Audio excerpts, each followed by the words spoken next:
Qual é a diferença entre semita, hebreu, israelita e judeu? É normal surgirem dúvidas quando estamos lendo a Bíblia. Isso acaba empacando um pouco a nossa leitura. E esse quadro aqui do canal vai ser dedicado a respondê-las. Então, se você tem alguma dúvida, já deixa aí nos comentários, tá?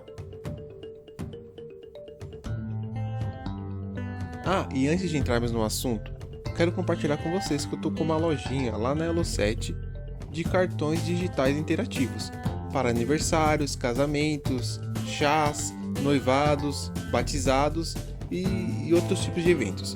Então, se você tem curiosidade de conhecer meu outro trabalho, o link vai estar na descrição do vídeo. Bom, agora vamos lá.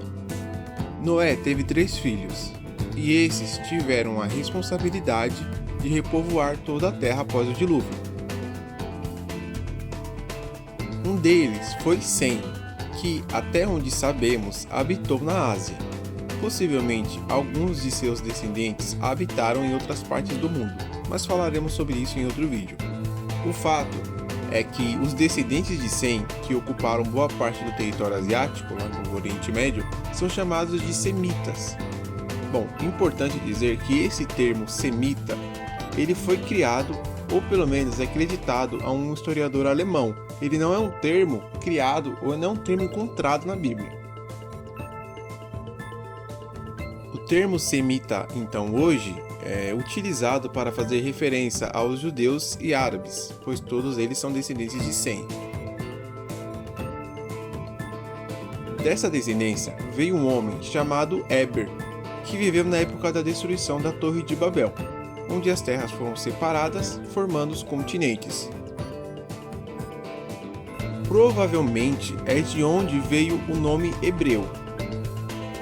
Gênesis 10:21 refere-se a Sem como o pai de todos os filhos de Eber. Veja como Eber é uma figura destacada. E a Sem nasceram filhos, e ele é o pai de todos os filhos de Eber, o irmão mais velho de Jafé. Gênesis 10:21. Porém, a primeira vez que a palavra hebreu é usada na Bíblia é fazendo referência a Abrão, em Gênesis 14:13.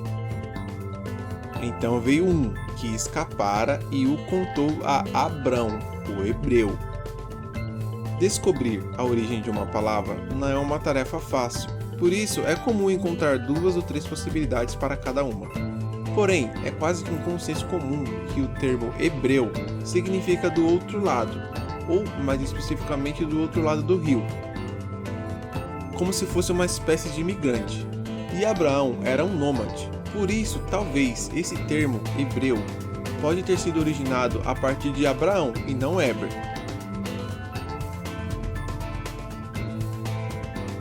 Dessa mesma descendência, Sem, Abraão e Eber, nasceu um homem chamado Jacó,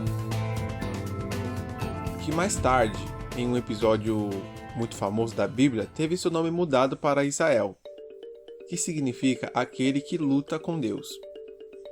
Israel teve muitos filhos.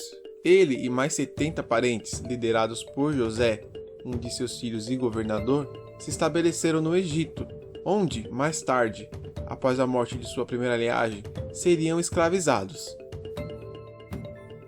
Após o evento conhecido como as 10 pragas do Egito, seus descendentes, que a essa altura, de acordo com alguns historiadores, já era de aproximadamente 3 milhões de pessoas, deslocaram-se para Canaã, território que até então era habitado pelos descendentes de Canaã, filho de Cã. O território foi dominado e repartido como herança para 12 tribos que levavam os nomes dos filhos de Jacó, ou melhor, Israel. Então nasce aí uma nação chamada Israel, que deixara de ser uma tribo de nômades. Após muitos anos, a nação de Israel começou a estabelecer reis. O primeiro deles foi Saul, da tribo de Benjamim, depois Davi de Judá e Salomão, seu filho. Após a morte de Salomão, Israel foi dividido em Reino do Sul, formado por Judá e Benjamim, e Reino do Norte, formado pelas 10 tribos restantes. Os 2 reinos tiveram ações erradas perante os olhos do Senhor, cometendo pecado. Porém, o Reino do Norte cometeu pecado de forma muito mais intensa, Todos os seus reis, sem exceção, foram maus e houve muita idolatria, mistura de cultura com outros povos e outros pecados que o Senhor abomina. O termo judeu referia-se ao reino do sul, que eram os herdeiros da promessa do rei Davi. Mas hoje, o termo judeu refere-se aos nascidos ou adeptos à religião e cultura judaica. Israel foi dominado pelos romanos e, em uma de suas revoltas, foram expulsos de seu próprio território e foram espalhados pelo mundo. Porém, em maio de 1948, Israel voltou a ser um estado independente, tendo por território uma partição da Palestina britânica. E hoje, quem vive lá é chamado de israelense. E aí, esse vídeo sanou as suas dúvidas? Bom, se não, deixa aí nos comentários que eu tento respondê-las. Valeu!